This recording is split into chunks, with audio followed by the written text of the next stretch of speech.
Longtime college football coach Phil Bennett joins us.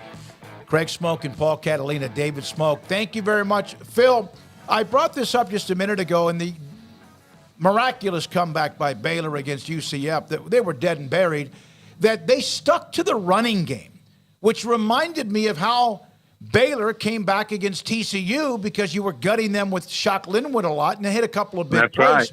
But how much patience do you have to have when you're getting blown out and you just need to stick to what you do best? Well, one of the things, the stat that stuck out in my mind was they were averaging close to 10 yards a play, and we were almost double possession time on them, and that's good coaching. I mean, you're working as a team there. And as the game went on, you could tell that Jeff knew that we could run the ball on, and sort of like we could. I remember Randy Clements telling Art they can't stop. We were running a quad, same side. We ran three things: we ran power, we ran zone, and we ran counter, all to the same side. They couldn't stop it. That's what Jeff was doing. He had their number, and it is. You got to stay with the plan, and it sure worked. When you get down like that as a coach, does the clock sometimes accelerate in your head so that you think you have to start doing that as opposed to going, well, there's still a lot of time, let's just slow it down and see if we can get here? Well, absolutely. They get the cheap touchdown, and then it goes from, I think it went from 21 to 28 fast, and we're averaging 6-7 yards a carry. And I thought Chapin was playing good. And I truly, now I'm not saying this because they won, but I never thought, just the way the flow of the game, that they would be out of the game. There was some strange things that happened, and you can't afford to give up almost 10 yards a snap. But I thought offensively, with the time of possession, if we could ever get a hot play, a big play, something might happen. And I really thought they stayed with what they believed with, and I thought it won the game for them. Coach, how do you make sure that is a season-building win, a season-changing win perhaps, versus like you get too high that you feel that experience and then it's right back to normalcy, the following week? How do you kind of manage that from a coach's perspective of not getting too high, not getting too low? Well, I read something that Coach Aranda said, and it's so true. He said that doesn't, every week is a new page. It's a new beginning. It's a new end. Everything's new. And one of the things that he's looking for, he said, we got to get started. We've and that's the challenge. Hey, you've proven you can do it. You come back 28 points, the largest in school history, and you can do it. Let's get started early in the game. Against Texas Tech, they can't afford to get down that way. I don't think they'll be able to recover. But let's get started. And I think the motivation of saying, hey, we did that under adverse conditions, we can do that. We can do it at starting the game, I think will be big. Have you ever experienced in any way the Texas OU game? Because I know you weren't at either school. No, you were at Oklahoma. Oh, yeah. I was at OU. I'm sorry. I was in that game. What is that like as a coach, or just I've been to the game many times, all of us have, but just in that setting? It's crazy. I'm telling you, the state fair just magnifies it. And the stadium, when you go out there, I remember Rex Ryan and I were at OU together. We walk out there and he goes, I've been dreaming about, of course, he was from Oklahoma. He said, I've been dreaming about this my whole life. And I'd always thought, well, I played at A&M. A&M, Texas was big. God almighty. I mean, half the stadium is orange and half of it is crimson. And it is an atmosphere that you'll never forget. Do you get like a corn dog to relax? What do you do? You know what? I'm more of a funnel cake guy. After the game, after they beat us, so I starred on funnel cake.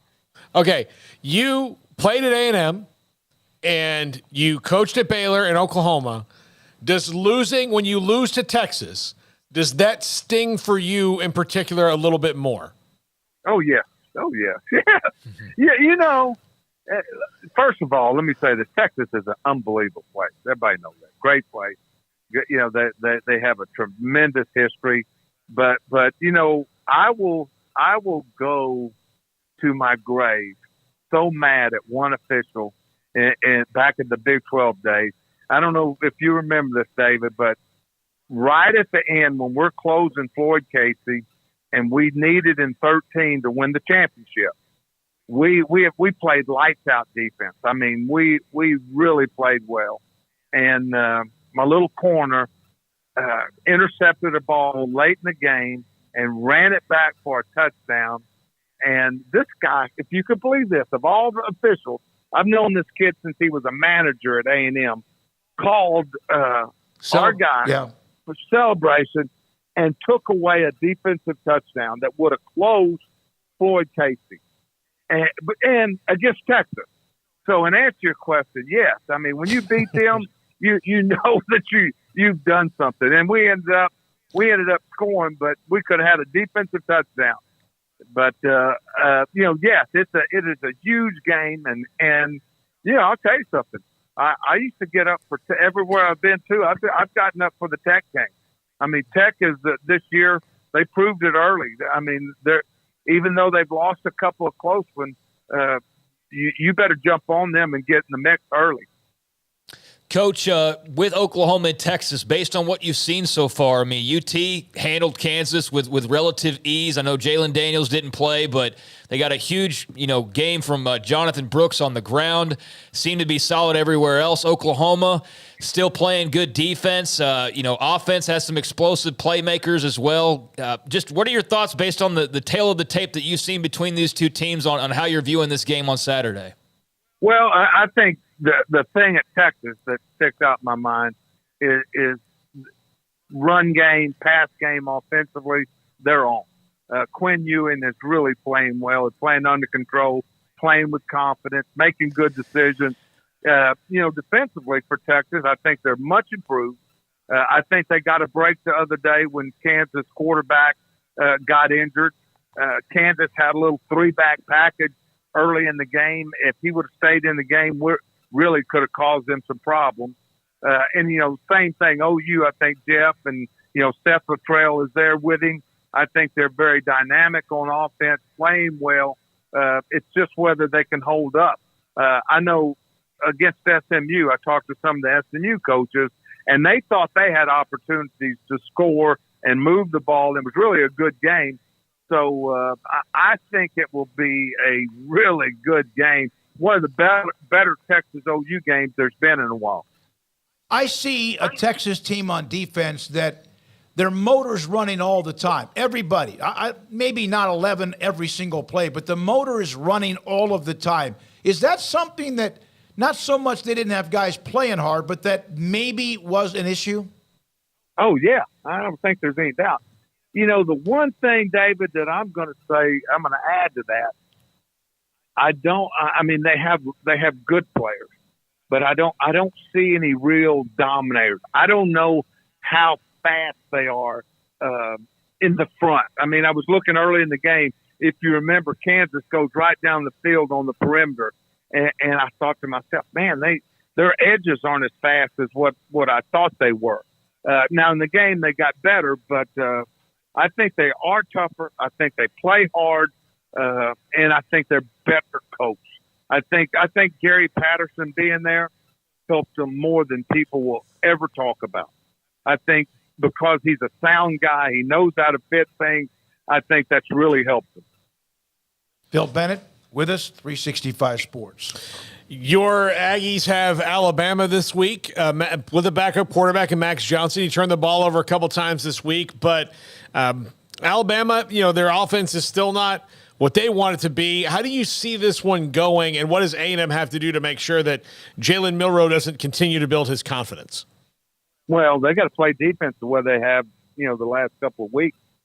They completely dominated Arkansas. Now, I know Arkansas had played better against LSU, but defensively they separated themselves. I was very pleased. Now, what's going to happen that's a little bit different is Milrose. They haven't faced a quarterback that could run like this kid. If you saw the Mississippi State game, I mean, I think he had a 40-yard touchdown run, and I'm telling you, he looked like Robert Griffin getting it in the house. He got in the end zone fast. So, I think that there's no doubt that Alabama doesn't have the offensive explosion that it's had the past 4 or 5 years. But to say that they're totally down would be a mistake. Now, I think there's A&M can play with them. I sure do. Now, if Max doesn't play better than he played the second half, they'll be in trouble. I really thought, I don't know, he sort of became lethargic, threw the ball away. I mean, started the second half with a pick six. At the end of the game, had a couple of runs that he fumbled the ball. And I promise you, Alabama will be coming after him. It will be an unbelievable atmosphere in College Station here also. Phil, I've asked you this, as experienced as you've been in the game as a coach. One of the things that I saw from Baylor in the comeback was obviously dramatic, but a team that even when there was a reason to probably say, the hell with this, we're done, we're quit, on the coach.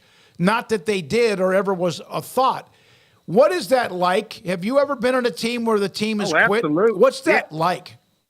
Well, I'm going to tell you something. What I saw is just what you're talking about, David. They, there wasn't a doubt that they couldn't come back. Now, can they do it? And as that game, I watched the sideline with great, and I saw Coach Aranda get fired up, and I saw the kids. I mean, there was a lot of emotion, and they saw this thing happening, and the kids. I think it's a tribute to obviously to the players, but also to the coaches, because they believe. They're not dumb. They're hearing everything that everybody's saying.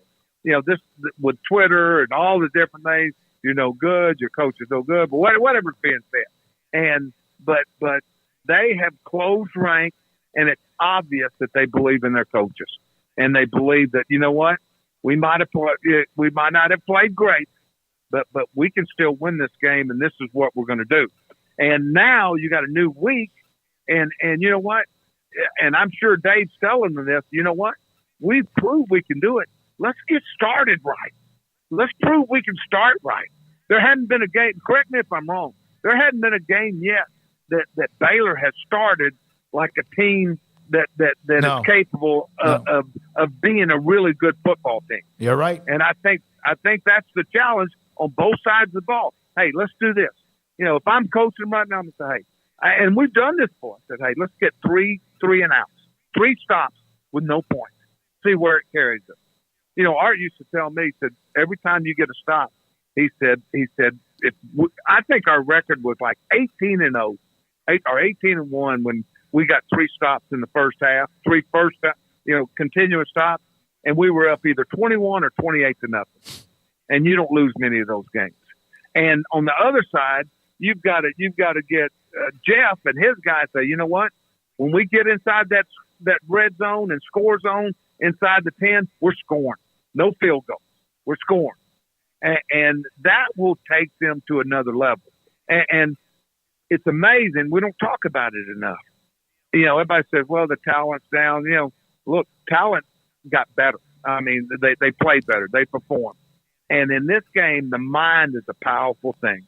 If you think you can do something, and like I said, you got your quarterback back. And I read a stat now, too. I'm going to tell all you this. If I might send Jeff a text.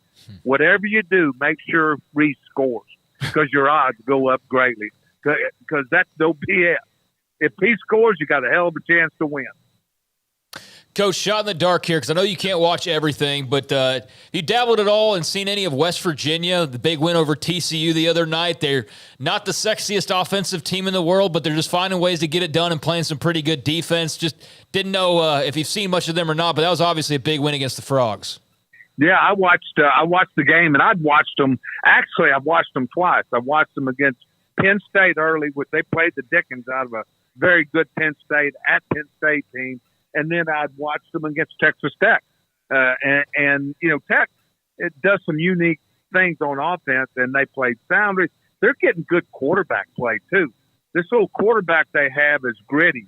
During the game, TCU was getting after him, and it didn't affect him. He came back. He missed the Tech game, and he really helped them in that game to move the sticks and to work it down to get the lead.